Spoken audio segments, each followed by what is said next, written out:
দেশের জনগণে তো শুধু মারা যাচ্ছে, আর তো কোনো কিছু হচ্ছে না। আর দেশের ক্ষতি হলেও আমার বা যায় কি আসে? আমার ক্ষমতাটা দরকার, আমার বিদেশ ভ্রমণ দরকার, আমার গদি দরকার।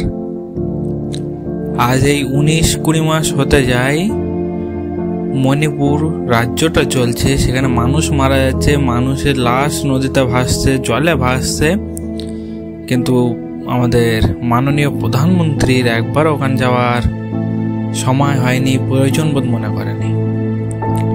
কারণ তার কাছে মণিপুরটা ভারতের রাজ্য নয়, ওই জন্য। যদি ভারতের মধ্যে হতো ঠিক, তাহলে প্রধানমন্ত্রী যেতেন। ওখানে ক্ষমতায় আছে বিজেপির সরকার, সেখানে বিজেপির যে মুখ্যমন্ত্রী তার পদত্যাগের দাবি উঠছে। কিন্তু না, আমি কেন পদত্যাগ দেবো? আমার তো ক্ষমতা দরকার। আমার ক্ষমতা থাকলেই সব কিছু হবে। মানুষ মারা যাক, মানুষের যা হোক, আমার কোনো দেখার দরকার নেই, আমার ক্ষমতাটা দরকার। যখন মণিপুরের কথা উঠছে, G20 সামিট দেখো, মণিপুরের দিক এত কিছু হচ্ছে, তারপরেও মহারাষ্ট্রে ভোট নিয়েই ব্যস্ত আমাদের দেশের প্রধানমন্ত্রী।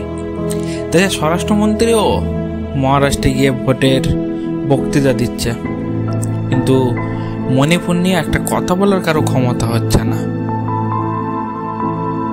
আমি আমাদের দেশের প্রধানমন্ত্রী এবং স্বরাষ্ট্রমন্ত্রী এবং বিজেপির নেতা নেত্রীদের কাছে একটাই আমি জানতে চাই, মণিপুরটা কি আমাদের রাজ্যের মধ্যে, মণিপুরটা কি আমাদের দেশের মধ্যে পড়ে না? আমাদের দেশের বাইরে অন্য কোনো দেশের অঙ্গ ওটা? যদি অন্য কোনো দেশের অঙ্গ হয় তাহলে বাদ দিন। যদি নিজের দেশের মধ্যে নিজেদের কোনো রাজ্য হয়, তাহলে একবার সেটার দিকে দেখুন। আপনার ক্ষমতা, আপনার বিদেশ ভ্রমণ সব কিছুই হবে, কিন্তু এই যে মানুষগুলো মারা যাচ্ছে, একটা রাজ্য অগ্নিগর্ভ হয়ে আছে, সেগুলো দেখার টাইম নেই। আর আমরা সাধারণ মানুষও পাশের প্রতিবেশী দেশ বাংলাদেশ, পাকিস্তানে কি হচ্ছে না হচ্ছে সেটা নিয়ে পড়ে আছি। পশ্চিমা দেশ ইসরায়েল, প্যালেস্টাইন কি হচ্ছে আমরা সেটা নিয়েও পড়ে আছি, সেটাতেও দেখছি। কিন্তু আমাদের দেশের মধ্যে একটা রাজ্যে মণিপুর, সেখানে এত কিছু হচ্ছে, সেগুলো আমাদের দেখার মধ্যে পড়ে না, আমাদের চোখে পড়ে না। আমরা সেগুলো নিয়ে একটা কথা বলি না কেন? আমাদের নিজেদের রাজ্যে আমরা দেখা পাচ্ছি না, আমাদের নিজের দেশের একটা জায়গা সেটা দেখা পাচ্ছি না। আমরা বাংলাদেশ, পাকিস্তান, আফগানিস্তান, প্যালেস্টাইন, ইসরায়েল এগুলো সব দেখা পাচ্ছি, রাশিয়া, ইউক্রেন দেখা পাচ্ছি।